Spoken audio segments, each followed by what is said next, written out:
Hello दोस्तों, मैं हूं रजत। आज के इस वीडियो में बात करेंगे नालंदा विश्वविद्यालय के इतिहास के बारे में। दोस्तों, नालंदा विश्वविद्यालय विश्व भर में प्रसिद्ध था।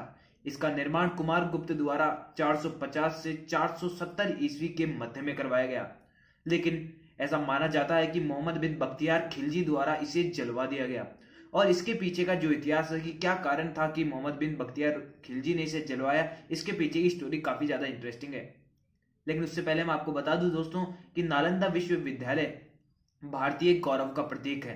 प्राचीन भारतीय विद्यालयों में सर्वश्रेष्ठ माना जाता है नालंदा विश्वविद्यालय। ऐसा माना जाता है कि कुमार गुप्त द्वारा इसका निर्माण कराया गया था, लेकिन हर्षवर्धन के शासन काल में 100 गांवों की आय हर्षवर्धन द्वारा इस नालंदा विश्वविद्यालय के विकास हेतु लगाई जाती थी।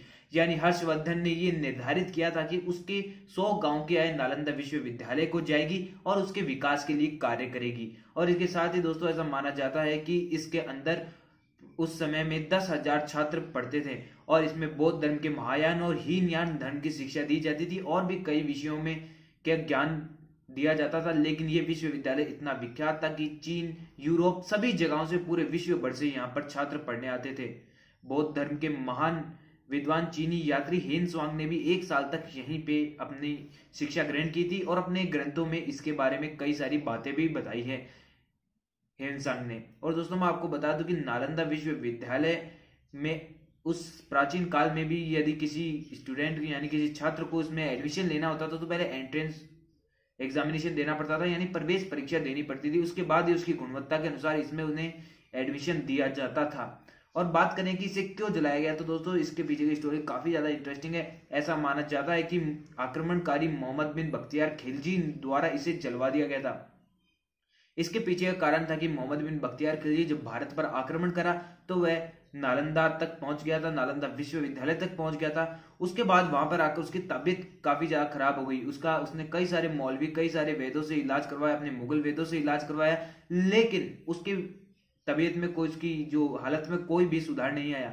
तब उसे कहीं से सूचना प्राप्त हुई कि नालंदा विश्वविद्यालय में कार्यरत राहुल श्री भद्र द्वारा अगर आप अपना इलाज करवाते तो आप ठीक हो जाएंगे। लेकिन ऐसे में मोहम्मद बिन बख्तियार खिलजी को भी बर्दाश्त नहीं था कि कोई हिंदू उसका इलाज करे, क्योंकि उसका मानना था कि मुस्लिम मौलवी ही उसका इलाज कर सकते हैं और मुस्लिम मौलवी हिंदू वेद से ज्यादा सक्षम है उनका इलाज करने में। लेकिन अंततः उन्हें सहारा लेना पड़ा राहुल श्री भद्र जी का, क्योंकि वही इनका इलाज कर सकते थे। यानी मोहम्मद बिन बख्तियार खिलजी का इलाज कर सकते थे राहुल श्री भद्र जी। ऐसे में राहुल श्री भद्र जी के सामने बख्तियार ने शर्तें रख दी कि वह मुगल जो मसाले होते हैं, मुगल जो औषधियां होती है, सिर्फ उन्हीं का प्रयोग करेंगे। हिंदू तरीके से उपयोग में आने वाली कोई भी दवाओं का प्रयोग नहीं करेंगे। ऐसे में और ऐसे शर्त रखी कि अगर उनको सही नहीं किया, बख्तियार खिलजी को अगर राहुल श्री भद्र जी ने सही नहीं किया तो वह उनका सर कलम करवा देगा और उन्हें मौत के घाट उतार देगा। ऐसे में राहुल श्री भद्र जी ने काफी सोचा और निश्चय कर लिया कि वे इलाज करेंगे बख्तियार खिलजी का। और ऐसे में अगले दिन ऐसा माना जाता है कि राहुल श्री भद्र जी अगले दिन उनको कुरान लाकर दी और रोज उसके कुछ पन्ने पढ़ने को बोला और कुछ ही समय में बख्तियार खिलजी की हालत में सुधार हुआ, उसको फिर से स्वस्थ हो गया।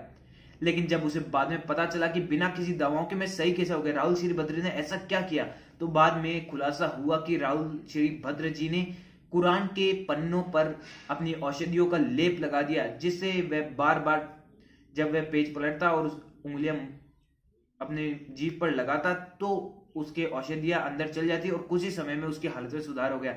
ऐसे में बख्तियार खिलजी ने उनका शुक्रिया करना चाहिए था, उन्हें धन्यवाद करना चाहिए था, लेकिन ऐसा नहीं किया। उन्हें संरक्षण प्रदान करना चाहिए था, लेकिन उसने ऐसा नहीं किया, बल्कि उसने सारी फसाद की जड़ नालंदा विश्वविद्यालय को माना। क्योंकि नालंदा विश्वविद्यालय के अंदर ऐसा पुस्तकालय था, ऐसा माना जाता है कि विश्व का ऐसा कोई ज्ञान नहीं, विश्व का ऐसा कोई सवाल नहीं जिसका जवाब उनकी पुस्तकों में नहीं था, नालंदा विश्वविद्यालय की लाइब्रेरी यानी पुस्तकालय में नहीं था।